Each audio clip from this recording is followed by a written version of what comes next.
ভাই, তোমার বাড়ির ডানে, তোমার বাড়ির বামে, সামনে পিছনে, তোমার মসজিদের সামনে পিছনে, তোমার বাসজারের নিচে তোমার দাদা চলে গিয়েছে, তোমার পরদাদা চলে গিয়েছে, তোমার ভাই চলে গিয়েছে। কখন যেন তোমার ডাক আসে, তুমি ওই কবরে যেতে হবে। এই জন্য তোমার হিসাবটা তুমি করে তুমি আমলের একটা গাঁটুরি বেঁধে নাও, যেন ওই পরবারের জীবনে অগণিত অগণিত হাজার হাজার কোটি কোটি বৎসর থাকতে হবে। কতদিন থাকবা তার কোনো গ্যারান্টি নাই। এটা হচ্ছে আবাদা আবাদা, আপনার কোনো হিসাব নাই আপনি কতদিন ওই কবরে থাকবেন বাবারা আমার। এই জন্য আমার আপনার জীবনে আমলের গাঁটুরি বাঁধার দরকার আসেনি, দরকার আসেনি। তাইলে আমল করতে হবে নি, আমল করতে হবে নি। না নামাজে না আইসা বলে যে আমি তো মুসলমান, আমি তো মুসলমান, নামাজ না পড়লে ছাড়বো? আমার নবী কয় কাফের এবং মুসলমানের মধ্যে পার্থক্য করে আসসালাত, সুবহানাল্লাহ। আপনি মুসলমান, আরেকজন কাফের, এই দুইটা দলকে ভাগ করবে হচ্ছে নামাজের মাধ্যমে, সুবহানাল্লাহ।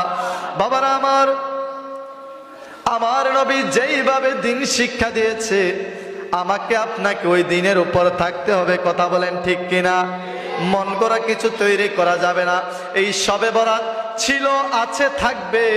আমরা এই শবে বরাতকে পালন করব। সবাই বলে ইনশাআল্লাহ, সবাই বলে ইনশাআল্লাহ। বাবারা আমার, আমরা এই শবে বরাতকে পালন করতে গিয়ে আমাদের কিছু অর্থনৈতিক ভাবে খরচ হবে। কথা বলেন ঠিক কিনা? এই সম্পর্কে আপনারা কমিটির একটু বসবেন, বসে আমার বলুন কত টাকা কালেকশন করতেন, ঠিক আছে? বাবারা আমার, আমার নবী, আপনার নবী সাল্লাল্লাহু আলাইহি ওয়াসাল্লামের পথ এবং মত, তিনি যে বলেছে লা ইউমিনু আহাদুকুম হাত্তা কুনা হাব্বা ইলাইহি মিন ওয়ালাদিহি ওয়া ওয়ালাদিহি ওয়ান নাসি আজমাইন, সুবহানাল্লাহ। আমার নবী বলে দিয়েছেন, দুনিয়ার মানুষ শোনো শোনো শোনো, তোমরা ততক্ষণ পর্যন্ত ঈমানদার মুমিন হতে পারবে না, লা ইউমিনু আহাদুকুম, যতক্ষণ পর্যন্ত না তোমাদের ধন সম্পদ, জীবন, সন্তান সন্ততি, তোমাদের পিতামাতার সব কিছুর চাইতে আমি নবীরে বেশি না ভালোবাসবা, ততক্ষণ পর্যন্ত ঈমানদার হতে পারবা না। আল্লাহু আকবার। হাসবি রাব্বি জাল্লাল্লাহ মা ফি কলবি গায়রুল্লাহ, হাসবি রাব্বি